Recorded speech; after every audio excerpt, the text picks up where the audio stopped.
Hello दोस्तों, नमस्कार। Cosmos competition classes के न्यूज चैनल पर आप लोगों को बहुत बहुत शुभकामनाएं और सभी का बहुत बहुत हार्दिक स्वागत।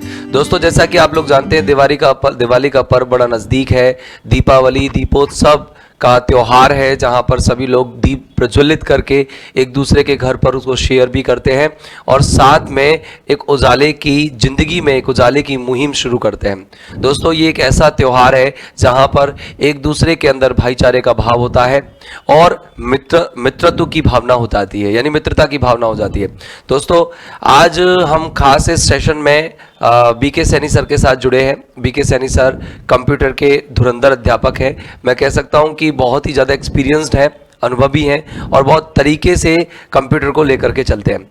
तो दोस्तों, एक बार फिर से मैं आप सभी का कॉस्मोस कंपटीशन क्लासेस के न्यूज चैनल पर हार्दिक स्वागत और अभिनंदन करता हूं।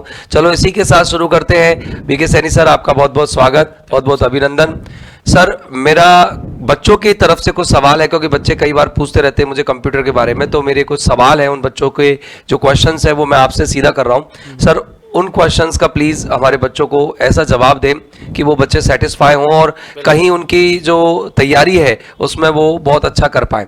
तो सर, मेरा सबसे पहला सवाल ये है कि सर, आप अपने बारे में थोड़ा सा बताएं कि आपका टीचिंग एक्सपीरियंस कितना है, आप कहाँ से बिलोंग करते हैं। तो सर, पहले हम आपके बारे में जानना चाहेंगे। सर देखिए, सबसे पहले मैं मेरा एक परिचय देता हूँ। मेरा नाम बीके सैनी है और मैं शेखावटी रीजन से बिलोंग करता हूँ।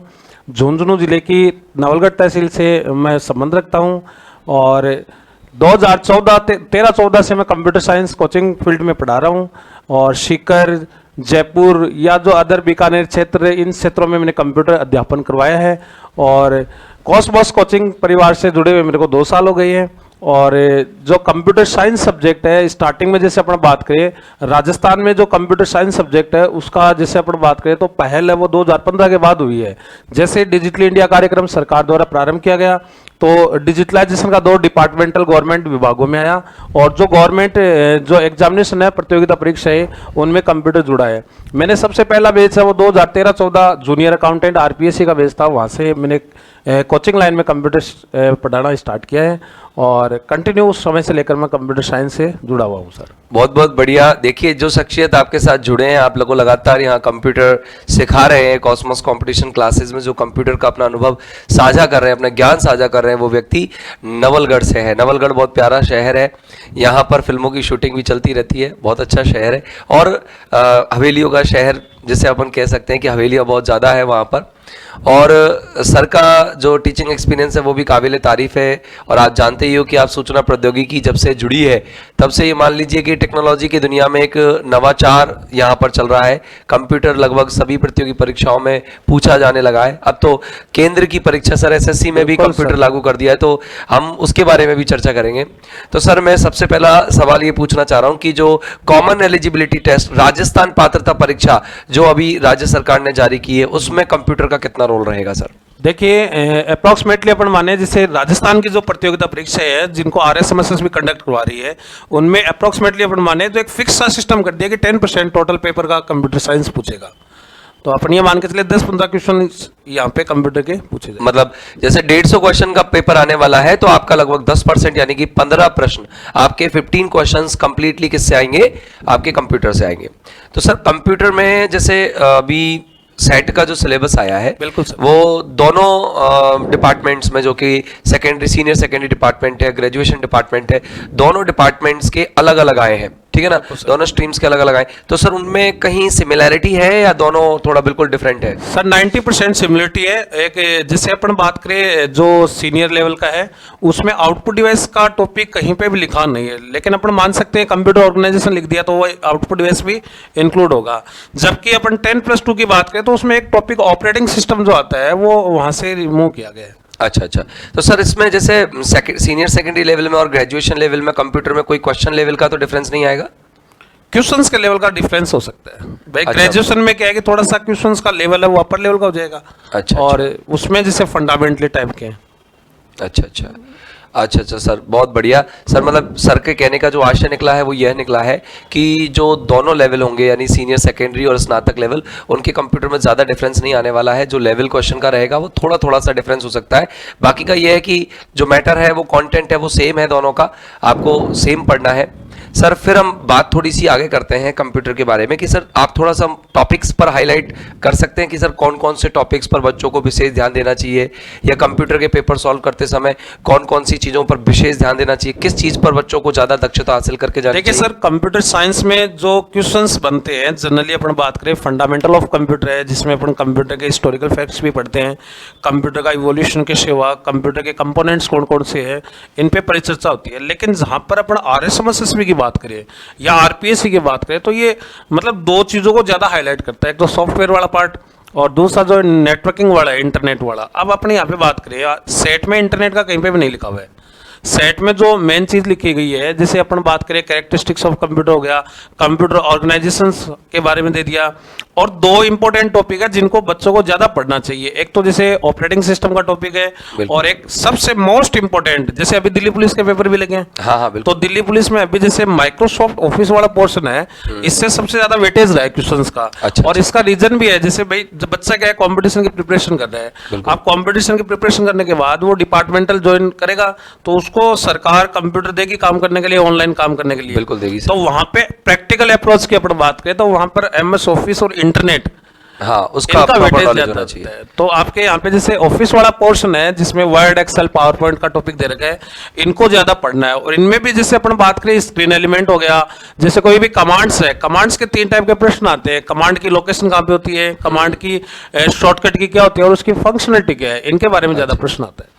अच्छा, तो मतलब कुल मिलाकर के ये है कि आपको फाउंडेशन से तो पढ़ना ही है, जो बेसिक कैरेक्टरिस्टिक्स है वो तो पढ़ने ही है, लेकिन ज़्यादा ध्यान आपको देना है प्रैक्टिकल नॉलेज पर, कंप्यूटर का प्रैक्टिकल नॉलेज और कंप्यूटर की इंटरनेट के साथ कनेक्टिविटी, और उस कनेक्टिविटी के तर्ज पर आपका जो ऑफिस वर्क है वो किस तरह से होता है, वो आपको बहुत विशेष तौर से ध्यान देना है। तो सर ने काफ़ी अच्छे से सेट के बच्चों को मोटिवेट किया होगा निश्चित तौर से, क्योंकि काफ़ी कंप्यूटर में जो कन्फ्यूजन रहते हैं बच्चों के अंदर वो ये रहते हैं कि सर कौन सी चीज़ पढ़े, कौन सी छोड़े, याद कैसे करें। सर कोई कंप्यूटर को याद करने का कोई शॉर्ट ट्रिक है कि आपके पास, सर कैसे करना है याद इसको? मेरा सेल्फ एक्सपीरियंस तो यही है सर, जैसे आप जितना प्रैक्टिकल में इसको लोगे अपने डेली लाइफ में, उतना ही आप इसको सीखोगे। अच्छा, मतलब एक कंप्यूटर खरीद के लाओ, आप एक कंप्यूटर खरीद के लाओ, एक नॉर्मल पीसी, आप P4 P3 जो भी है या पुराने टाइप का कोई भी चल रहा हो, तो पीसी लेकर के आओ और लगे रहो। आप उसमें हर एक चीज़ को देखो, प्रैक्टिकली करके देखो कि कहाँ फाइल आता है, कहाँ आपका एडिट ऑप्शन आता है, कहाँ आपका स्लाइड शो आता है। हर एक चीज़ को आप अच्छे से देखेंगे तो निश्चित तौर से आप लोग सीख जाएंगे। प्रैक्टिकल नॉलेज वास्तव में बहुत ज़्यादा जरूरी होता है, ये आप लोगों के दिमाग में जो भी लर्निंग होती है उसको स्थायी बना देता है। सर मैं एक अगला क्वेश्चन और करना चाहूँगा। सर अभी SSC CGL का भी हमारा जो देखा जाए मेंस में थोड़ा सा अपडेशन किया है और उसमें थोड़ा पेपर मॉड्यूल चेंज कर दिया है। अगर हम देखें तो सर उसमें मेंस में जो मॉड्यूल नंबर 2 है उसके अंदर कंप्यूटर का क्वालिफाइंग पेपर होने वाला है। बिल्कुल सर। तो सर वो कंप्यूटर की क्वालिफाइंग पेपर में कौन कौन से टॉपिक्स हमारे बच्चों को पढ़ने चाहिए, क्या करना चाहिए उसके लिए, उसके बारे में थोड़ा सा सर आप हाईलाइट करें। देखिए सर, कंप्यूटर की बात करें अपन, चाहे स्टेट लेवल का हो चाहे सेंट्रल लेवल का हो, सिलेबस लगभग सेम रहता है। अच्छा सर। वो जैसे 5-7 यूनिट है, और उसमें जैसे अपन बात करें, जैसे एक काफ़ी जैसे SSC के पैटर्न में एक काफ़ी शानदार टॉपिक है, उसमें इंटरनेट को ज़्यादा महत्व दिया गया है। उसमें जैसे 4 यूनिट है सिलेबस में, उसमें 2 यूनिट पूरी किसकी है, इंटरनेट की है। 2 यूनिट पूरी इंटरनेट की है। उसमें जैसे साइबर क्राइम क्या है, साइबर सिक्योरिटी क्या है, इनको ज़्यादा हाईलाइट किया गया है, क्योंकि आज देखो वैश्विक समस्या है साइबर क्राइम। बिल्कुल है। तो इस पे जैसे मुख्य रूप से जैसे बच्चा कोई भी जैसे अपन डिपार्टमेंट ज्वाइन करते हैं नौकरी लगने के बाद, तो वो एक एम्प्लॉय की सेल्फ रेस्पॉन्सिबिलिटी होती है कि अपन वो डेटा कैसे सिक्योर करें। तो उसमें 2 टॉपिक मेरे हिसाब से इनके, जैसे अभी मैं बैंकिंग सेक्टर में भी कंप्यूटर पढ़ाता हूँ सीकर में। तो अभी जैसे RRB PO वगैरह के क्वेश्चंस पेपर आए हैं, तो उसमें साइबर सिक्योरिटी के 4-5 क्वेश्चन आए हैं। तो साइबर सिक्योरिटी है, साइबर क्राइम है, इसके अलावा अपन बात करें जैसे नेटवर्क सिक्योरिटी है, इंटरनेट नेटवर्किंग है, इनको ज़्यादा हाईलाइट किया गया है। और फंडामेंटल तो आपको पढ़ना ही। बिल्कुल बिल्कुल। तो मतलब जैसा कि सर ने बताया, तो SSC के कैंडिडेट्स थोड़े से विशेष जो फोकस करेंगे वो साइबर नेट पर करेंगे, यानी कि पूरा साइबर नेट के बारे में उनको पढ़ना है। इंटरनेट से किस तरह से क्राइम्स हो रहे हैं, उनको कैसे रोका जाता है, क्या बग्स क्या होते हैं, ये सारी चीज़ें उनको पढ़नी पड़ेंगी। कुल मिलाकर के ये कि इंटरनेट पर ज़्यादा उनको डिपेंडेंट रहना पड़ेगा, बाकी कैरेक्टरिस्टिक्स तो उनको पढ़ने हैं ही। यानी कि SSC के बच्चों के लिए ज़्यादा टेंशन वाला खेल नहीं है, बस थोड़ा साइबर को पढ़ना है अच्छे से। और सर उसके लिए आप कोचिंग में कुछ नोट्स वगैरह मुहैया कराएंगे? बिल्कुल, अपने स्टडी मटेरियल पूरा देंगे सर, एक्सप्लेन भी करेंगे, MCQs वगैरह सारे टॉपिक रिलेटेड अपन MCQs भी प्रोवाइड करेंगे। बिल्कुल बिल्कुल बिल्कुल। उनका एक्स पहले अपन जैसे एक्सप्लेनेशन भी साथ में देंगे। जैसे मान लो किसी क्वेश्चन में 4 ऑप्शन है तो 4 ऑप्शन का अपन डेप्थ में एक्सप्लेनेशन देंगे सर। एक्सप्लेनेशन देंगे। देखो मतलब कुल मिलाकर के ये कि अगर आप कंप्यूटर को लेकर के अगर कॉस्मोस कोचिंग में डर करके आ रहे हैं तो ये गलत है। आप कंप्यूटर के लिए बिल्कुल निष्फिक्र या बेफिक्र होकर के आए, क्योंकि कंप्यूटर के हमारे साथ बहुत ही अनुभवी और बहुत ही धैर्यशाली व्यक्ति जुड़े हुए हैं। आपको एक एक चीज़ को बहुत ही तरीके से सिस्टम से आपको समझाएंगे। और हमारे यहाँ कंप्यूटर को डिजिटल बोर्ड पर समझाया जाता है, इंटरैक्टिव पैनल पर समझाया जाता है, तो आपको प्रैक्टिकल नॉलेज उसका होता है। और साथ में आपको पूरा पीपीटी दिया जाता है, आपको पूरे पीडीएफ नोट्स दिए जाते हैं। इसके अलावा आप लोगों को एमसीक्यूज भी कराए जाएंगे। यानी कि अगर आप कॉस्मोस कंपटीशन क्लासेस में कंप्यूटर के लिए ज्वाइन करने आते हैं तो आप बेफिक्र आ सकते हैं। और एक बार सर फिर से बहुत बहुत धन्यवाद आपका हमारे साथ इस तरह से चैनल पर आना और बनना, और आपके द्वारा ये जो बहुत ही महत्वपूर्ण सूचना बच्चों को दी गई है इसके लिए बहुत बहुत धन्यवाद सर। और दोस्तों एक बार फिर से आप सभी का दिवाली के इस पावन पर्व पर हार्दिक स्वागत, हार्दिक शुभकामनाएं और बहुत बहुत धन्यवाद। आपने आज इस वीडियो को सुना। मुझे लगता है कि आप अगर कॉम्पिटिटिव स्टूडेंट्स हैं और कंप्यूटर की तैयारी कर रहे हैं तो निश्चित तौर से आप लोगों को इससे बहुत लाभ मिलेगा, आप लाभान्वित होंगे। बहुत बहुत धन्यवाद। Thank you.